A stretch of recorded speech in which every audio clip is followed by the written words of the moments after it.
दोस्तों जेकेएसएसबी के रिलेटेड एक अपडेट आई है 2 दिन पहले। I was out of the station, इसलिए मैं वो अपडेट आप तक नहीं ला पाया, मैं वीडियो अपलोड नहीं कर पाया, मैं बिज़ी काफ़ी रहा। एंड देयर आफ्टर जब मैं फ्री हुआ तो उसके बाद मैंने शायद ज़रूरी नहीं समझा कि आप वीडियो बना के बता दूं आप लोगों को और इन्फॉर्म कर दूं, क्योंकि ऑलरेडी 2 दिन हो चुके थे। बट बढ़ते डिमांड के चलते और बहुत सारे बच्चों को डाउट्स आ रहे हैं, बहुत सारे कैंडिडेट्स को ये मतलब बहुत सारे क्वेश्चंस कर रहे हैं, डीएम्स आ रहे हैं मुझे सोशल मीडिया हैंडल्स पे। तो इसलिए अब मैंने ज़रूरी समझा कि इस पर एक प्रॉपर डेडिकेटेड वीडियो बना दी जाए और आप तक ये अपडेट पहुंचाई जाए। मैं बात कर रहा हूं जेकेएसएसबी का, जो सुपरवाइज़र का भी रिज़ल्ट आया था, सिलेक्शन लिस्ट आई थी, रिज़ल्ट आया था, नॉट सिलेक्शन लिस्ट। अभी फ़िलहाल जेकेएसएसबी ने यहाँ पे देखिए डॉक्यूमेंट वेरिफिकेशन के लिए कैंडिडेट्स को बुला लिया है। अब देखिए, इससे पहले कि मैं आगे बढ़ूं, इससे पहले मैं आपकी जो डाउट एक है वो क्लियर कर देता हूं। सबसे पहली बात तो ये कि अभी फ़िलहाल डॉक्यूमेंट वेरिफिकेशन जो है वो जेकेएसएसबी ने शुरू किया है। कब किया है, क्या क्या चीज़ें आपको ध्यान में रखनी है, क्या क्या चीज़ें आपने नहीं करनी है, क्या क्या चीज़ें आपने करनी है जिससे आप डॉक्यूमेंट वेरिफिकेशन में आउट नहीं हो सकते हैं, वो सारी चीज़ें मैं आपको तफसील से इस वीडियो में डिस्कस करूंगा और उसके आपको बताऊंगा उन सभी चीज़ों के बारे में इस वीडियो में, ठीक है। तो इसलिए आप इस वीडियो को एंड तक देखें। अब सबसे पहला डाउट ये कि बच्चों को लगता है कि अब डॉक्यूमेंट वेरिफिकेशन आ चुकी है और शायद आप 2-3 महीने या 4 महीने जेकेएसएसबी ले सकती है ज्वाइनिंग कराने में।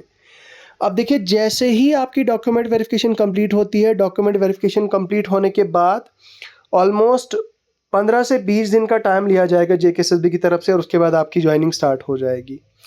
दैट मीन्स आप रफली लेके चलें, अगर आज फर्स्ट वीक ऑफ अक्टूबर चल रहा है तो फर्स्ट वीक ऑफ नवंबर से पहले पहले, यानी कि 5th ऑफ नवंबर से पहले पहले आपकी ज्वाइनिंग हो जाएगी।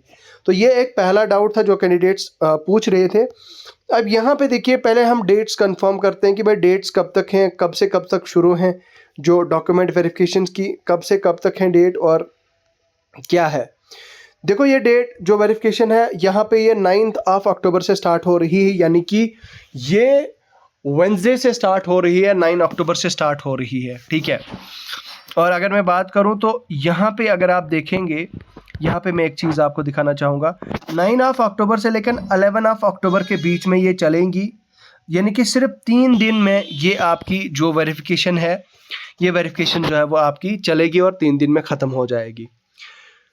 तो अब यहाँ पे ये सारी चीज़ें इन्होंने मेंशन करी हैं, खैर ये हमारी मतलब की नहीं, लेकिन सबसे इम्पोर्टेंट क्या है वो मैं आपको बताता हूँ। सबसे पहले आपको ऑनलाइन एप्लीकेशन फॉर्म का एक कॉपी निकालनी है। ये कहाँ से निकालनी है, इस पर मैंने ऑलरेडी एक वीडियो बनाई है, कैसे आपने एप्लीकेशन फॉर्म अपने डाउनलोड करना है। वो वीडियो आप सर्च करेंगे कि how to download application form the exam counsellor, वहाँ से मिल जाएगी, या फिर मैं टेलीग्राम पे वो वीडियो शेयर कर दूंगा, वहाँ से आप डाउनलोड कर दीजिएगा।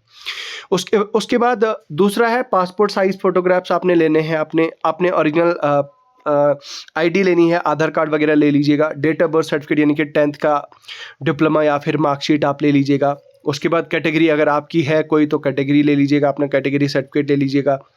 उसके बाद है आपका डोमिसाइल सर्टिफिकेट, तो डोमिसाइल ले लीजिएगा। 10+2 मार्कशीट और या फिर डिप्लोमा मार्कशीट भी चलेगी, डिप्लोमा भी चलेगा 10+2 का। उसके बाद है graduation degree from recognised university, तो जो आपकी ग्रेजुएशन है तो वो आपने लेनी है। अब वो कैंडिडेट जिन्होंने अप्लाई किया है अलॉटमेंट ऑफ 5 एडिशनल मार्क्स, ठीक है, उनको ग्रेजुएशन डिग्री रिकॉग्नाइज्ड यूनिवर्सिटी से लेनी है with the marksheets pertaining to the degree. तो आपने डिग्री के साथ साथ मार्कशीट्स भी जो है वो अपनी साथ में लेनी।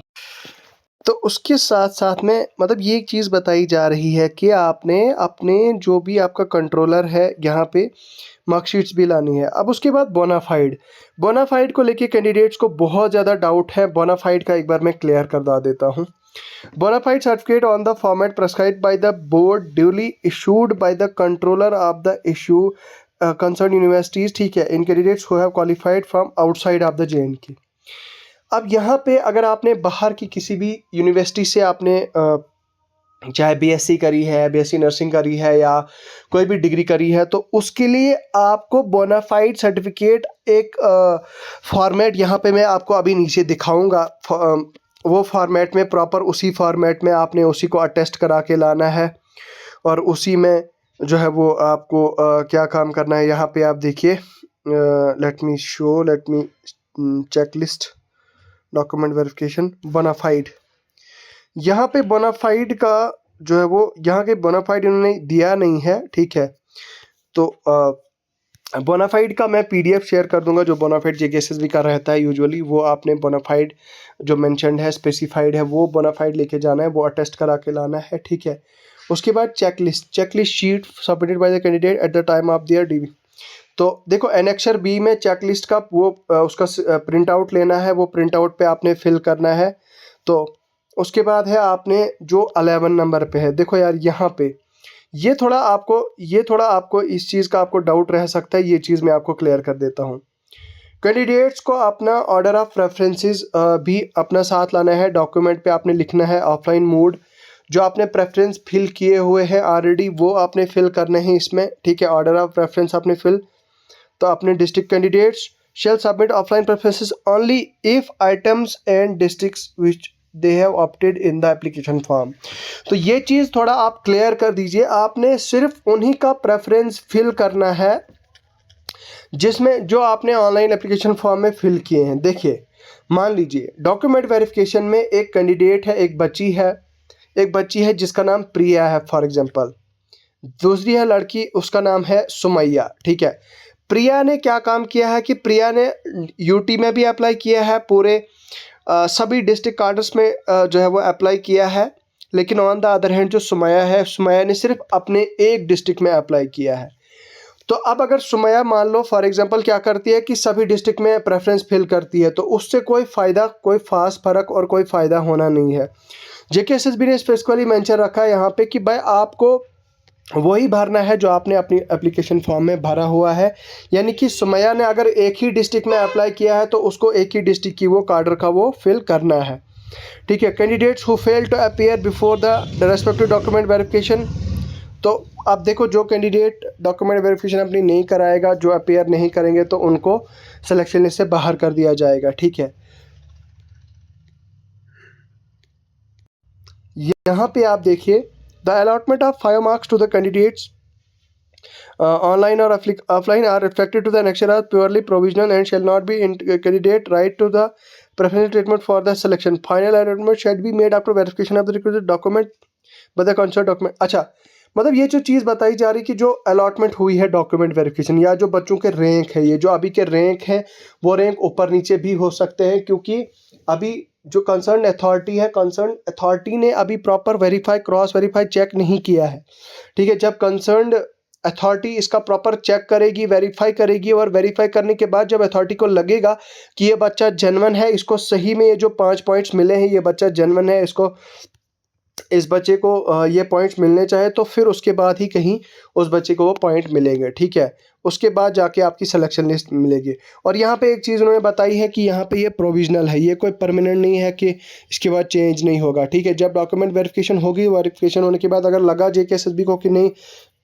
इस बच्चे ने फजूल के 5 मार्क्स अप कराए हैं, या 5 मार्क्स इस बच्चे को एक्स्ट्रा लिए हैं, तो वो बच्चा जो है वो लिस्ट से बाहर हो जाएगा।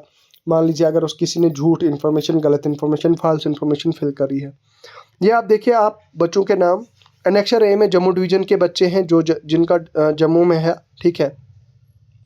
अब सबसे पहले देखिए यहाँ पे टॉप पे है ज्योति शर्मा, इन्होंने सिर्फ डिस्ट्रिक्ट कार्डर इन्होंने सिर्फ 2 कार्डर में अप्लाई किया है, एक डिस्ट्रिक्ट जम्मू और डिस्ट्रिक्ट सांबा में अप्लाई किया है। उसके बाद दूसरी बच्ची है, इसने पूरा कुपवाड़ा में नंबर 1 पे प्रेफरेंस दिया है, फिर जम्मू में दिया है, फिर कठुआ में दिया है, फिर बारामूला, इस तरह से जो है वो इन्होंने प्रेफरेंस में फिल किया है, ठीक है। तो इनका वेरिफिकेशन होगी भाई 9 अक्टूबर को 10:30 से लेकर 1:30 बजे के बीच में। JKSSB central office CPO Panchtirthi में इनका होगा। यहाँ पे आप सारी डिटेल्स देख सकते हैं। अब यहाँ पे मान लीजिए देखिए एक बच्ची है अनामिका बारू है, इन्होंने सिर्फ डिस्ट्रिक्ट जम्मू में अप्लाई किया है। तो ये चीज़ें आप ध्यान दीजिएगा। कुछ बच्चियां हैं, इन्होंने सिर्फ, ये देखिए एक बच्ची है इरमजान ने सिर्फ डिस्ट्रिक्ट अनंतनाग में अप्लाई किया है। तो मैं आपको बता रहा हूँ कि ये जो प्रेफरेंसेस आपने फिल करे हैं, एक ही डिस्ट्रिक्ट में आपने अप्लाई किया है, 2 डिस्ट्रिक्ट्स में आपने अप्लाई किया है, ये शायद आपके लिए प्रॉब्लम क्रिएट कर सकता है। हालाँकि अगर आपका रैंक अच्छा है तो कोई प्रॉब्लम नहीं होगी, अगर आपका रैंक अच्छा नहीं है तो शायद पॉसिबिलिटी है कि आप लिस्ट से बाहर हो सकते हैं। लेकिन अभी के लिए मैं कुछ भी अपनी तरफ से सलाह-मशवरा सजेशंस नहीं दूँगा। अभी के लिए फ़िलहाल आप अपनी डॉक्यूमेंट वेरिफ़िकेशन कराएँ, बाकी आपकी किस्मत में होगा तो मिल जाएगा। अगर आपको pertaining to the document verification इसके रिलेटेड कोई भी डाउट आता है, क्वेश्चन आता है, तो आप मुझसे राब्ता करें, हमारी हमारी टीम से राब्ता करें, हमारे कमेंट सेक्शन में कमेंट्स लिख के बताएँ। तो चलिए अभी के लिए फ़िलहाल इतना ही है, मुझे दीजिए इजाज़त। खुदा